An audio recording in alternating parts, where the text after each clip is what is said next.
back to Midday, Kentucky, everyone. Well, over here with Alison from Wild Time Cooking. How are you, my friend? Hey, it's that sort of day, that's right. Okay, one of my favourite dishes is... It says that every time. You know I love to eat. I know. And I sent you a message on the weekend, everyone. I attempted to make a crock pot where I'd put beef and vegetables and beef stock.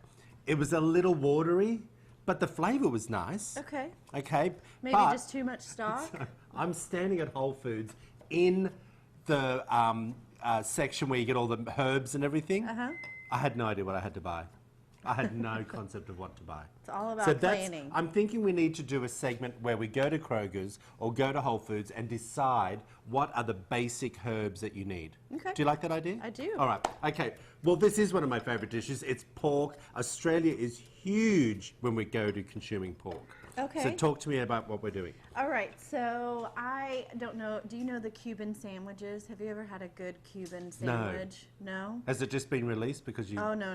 This has been around a long time. Okay. But a good Cuban sandwich is like this really nice, like, toasted bread, and it'll have, like, pork and cheese and this, like, pickle, like, mixture. Okay. And it's just insanely good. All right. And so I wanted to do kind of a gluten-free version. And so what we're going to do is we're going to stuff the pork with this Cuban mixture, like Cuban spice stuffing. Fancy. So it'll taste like a Cuban, and then we top it with like pickled red onions. So it's all the Cuban flavors, but without the bread. So I'm going to make the filling.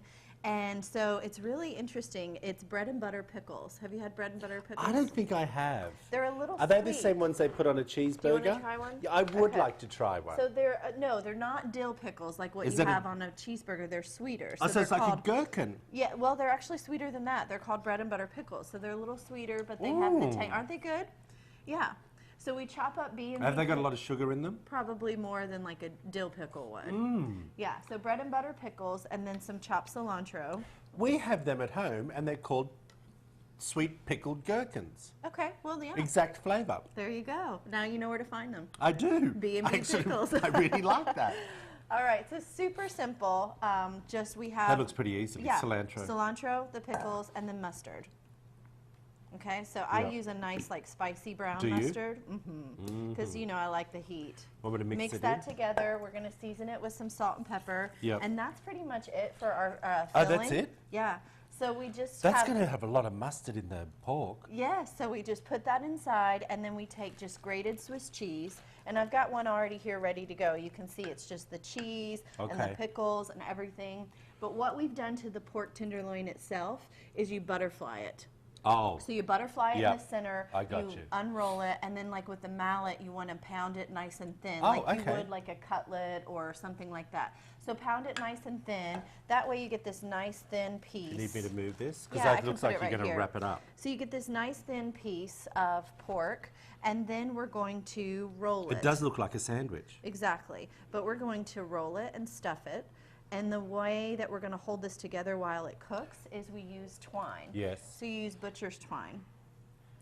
So you just take it and you tie this up. Is that hard to do? No. How tight are you doing that? I mean, you want it tight because you don't want the meat to unroll. Oh, got you. And then we put it in the oven at 375. How you, just explain how you did that knot then. So Have we got a camera shot on that? I hold it with my thumb. Yep. I take the twine underneath, and then I just tuck it right under, Oh. and that loops and keeps it nice and tight. That's clever. Yeah, that's the way you twine like beef tenderloin or anything, just to hold it together. How fancy.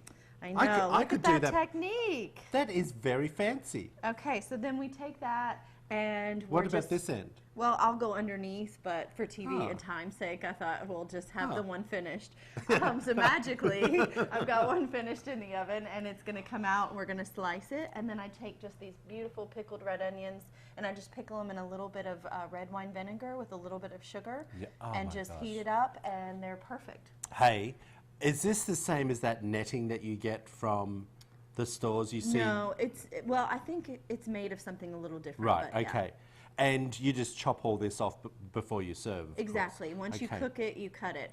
and then you slice it. But Oh this my holds it gosh. together and keeps it How from lo- unrolling. Now, we've got a much bigger size. Yes. How long are you cooking it for? I would say you're going to be about 45 minutes with For- this, so that it gets cooked all the way through to the Is that about center. 4 or 5 pounds of pork? Or? Yeah, Yep. roughly. Okay, so the magic of TV, you already have one made Exactly. for me. So I wish it worked like that at home. So we take this out of the oven, and then that's when you're going to take the twine off, and you just cut it as best you can. Yeah. And then you just unravel, and then you can start slicing, you know, some pieces, and I Yeah. just cut it in rounds. And Hey, do you always think it's best to cut with an electric knife or a good carving knife? I like a serrated knife. Like Do if you? you get a nice serrated knife, you can really get some nice slices going. Yeah.